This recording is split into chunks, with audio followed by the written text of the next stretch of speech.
Universidad Florencio del Castillo, curso de Filosofía de la Educación. El día de hoy, con el filósofo Roberto Ardigó. Una frase que lo define de lo indefinido a lo definido. Roberto Ardigó es un italiano positivista moderado que desarrolló un método de investigación aplicado a las ciencias naturales e históricas basado en la experiencia. Explicó la evolución como un pasaje de lo homogéneo a lo heterogéneo. Es un desplegarse espontáneo de lo indistinto a lo distinto.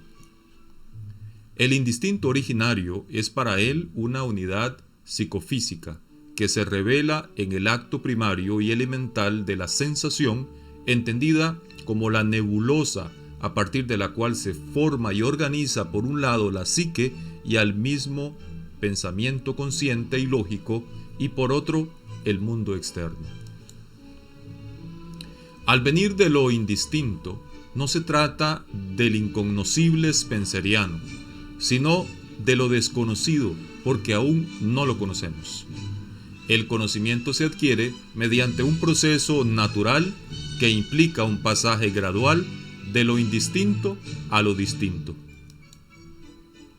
La percepción vaga de un objeto, dada inciertamente al principio por el sentido, es reforzada poco a poco y de más en más con particularidades distintas que la completan y que se deben a nuevas percepciones agregadas a las precedentes, cuyo producto por asociaciones integrales fue fijándose entre las mismas representaciones indeterminadas anteriores con las cuales tenían una relación. También así debe procederse en la enseñanza.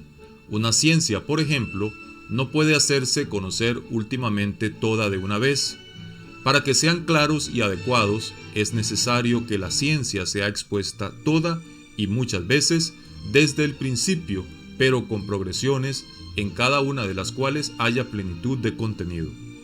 La primera vez el cuadro general de los puntos culminantes de la ciencia, después agregando sobre cada punto las especialidades principales.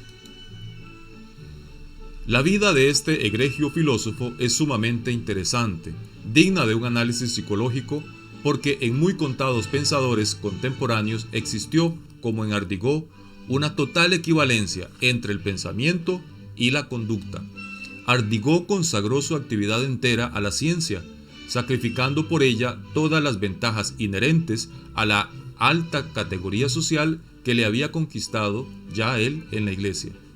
Al trazar su perfil biográfico, solo podremos dar un esbozo de su obra portentosa.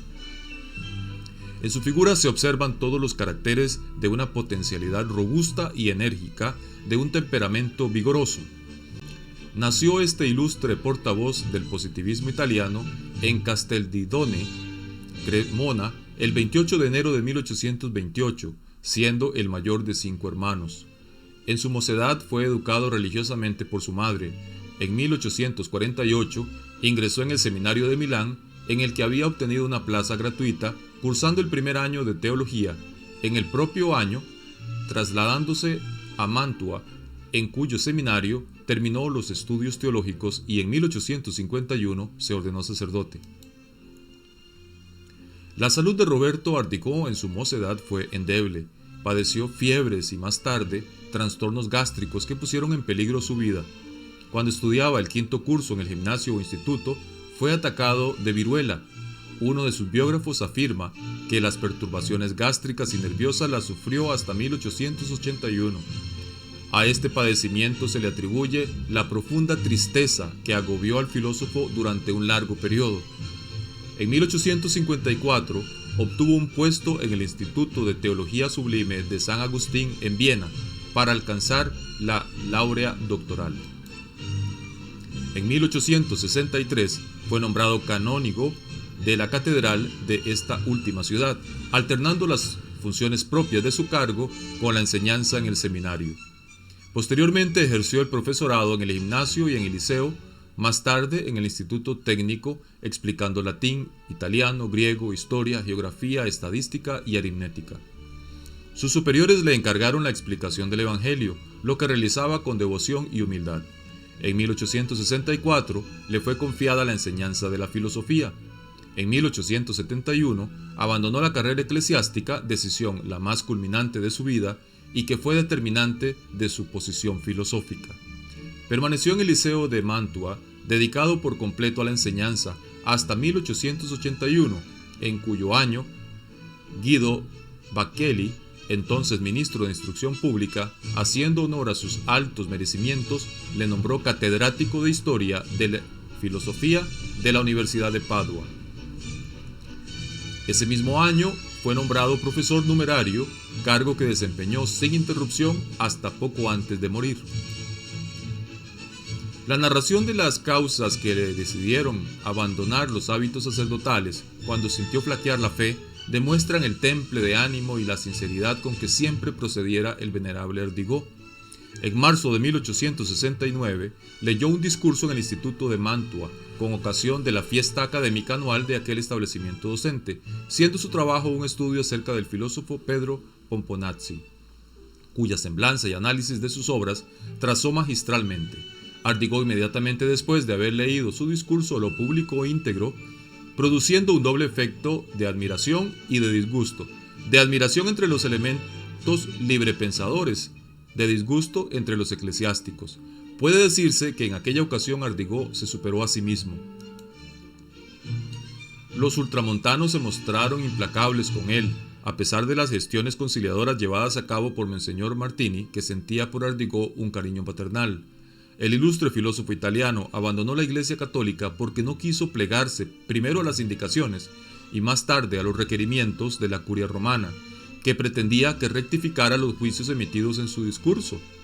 Por lo mismo que fue siempre un espíritu sutil, entusiasta como el que más de la tolerancia y respetuoso con todas las creencias honradamente profesadas, comprendió que dentro de la Iglesia Católica el sentimiento de independencia era incompatible con la rigidez del dogma, y se encontró en la disyuntiva de decidirse por la ciencia a la que le llevaba su anhelo de investigador o por la devoción religiosa que le infundiera su madre en la infancia.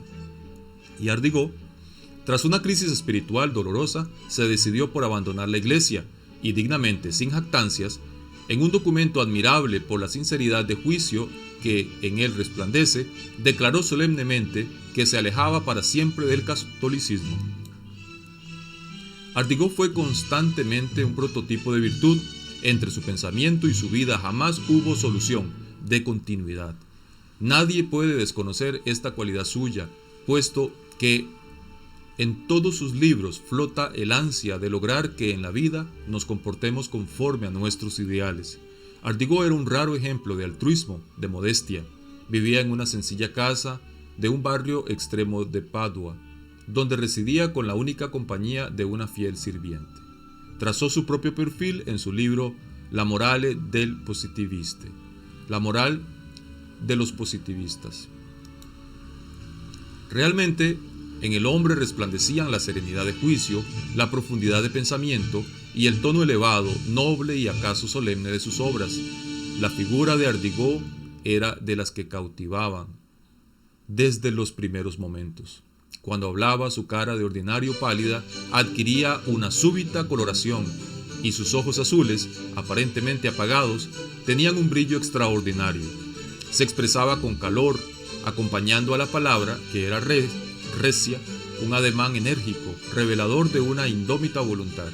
Sus luengas y rizosas barbas que destacaban del traje negro que vestía diariamente daban al semblante una expresión patriarcal. Su frente ancha y espaciosa, los años y el sufrimiento la surcaron de arrugas.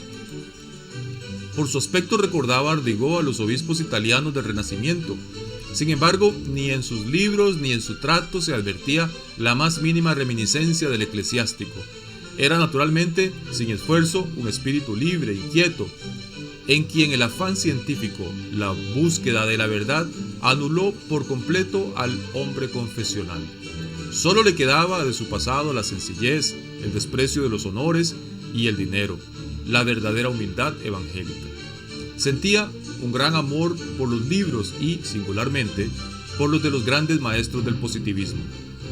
Conocía a la perfección las obras de Spencer, las que recitaba párrafos enteros de memoria. A pesar de sus años, seguía al día el movimiento filosófico europeo. Todas las mañanas, invariablemente, dedicaba 2 o 3 horas a la lectura, y cuando escribía lo hacía siempre con la pipa en la boca, perdida en la maraña de sus largos bigotes, pues a pesar de sus achaques y de la prohibición de los médicos, siguió siendo un empedernido fumador. En Padua gozaba Ardigò de una gran popularidad. Incluso los niños le conocían y le llamaban il vecchio filósofo, el viejo filósofo. Cuando discurría por la calle, todo el mundo se descubría respetuosamente, viendo en el maestro a una de las más legítimas glorias de Italia. Pero Ardigò no solo era admirado en Padua y en la región veneciana, sino en toda la península. El escultor Ramazzotti esculpió un hermoso busto en bronce del maestro con la siguiente inscripción: Verum ipsum factum, lo verdadero es lo mismo que lo hecho, que es la fórmula de su positivismo. Una de las causas, acaso la principal, de que Ardigò dejara los hábitos sacerdotales fue que la meditación de los datos concretos que la observación y la ciencia le prestaban le demostraron la imposibilidad de explicar los fenómenos del universo dentro de la concepción católica. Decía Ardigò que las primeras dudas surgieron en su espíritu cuando se dedicaba a la enseñanza de la historia, la geografía y la aritmética, en que, llevado del deseo de ampliar las nociones acerca de estas materias, cultivó la física y la zoología, estudiando las obras de algunos naturalistas, entre ellos Lamarck y Darwin. Fue entonces cuando sintió que todas sus creencias religiosas se desplomaban al rudo embate de la verdad científica, resurgiendo su espíritu iluminado por una nueva fe, la fe racional. Para Ardigò, la intelectualidad era el fin más atrayente de la vida. Su alma entera se dedicó a buscar siempre una última consecuencia a los problemas. En su personalidad no hicieron mella ni la edad ni los quebrantos de salud. Continuaba su trabajo con la misma agilidad de pensamiento que en su juventud. Produjo un sinnúmero de libros admirables. Las reflexiones de Ardigò son profundas y reveladoras, no solo de gran cultura, sino también de un poderoso impulso personal muy original. De ahí que críticos de todas las escuelas, después de discutir su sistema, lo han considerado como una obra digna de elogio, porque está siempre animada por el colorido y el sentimiento de la individualidad.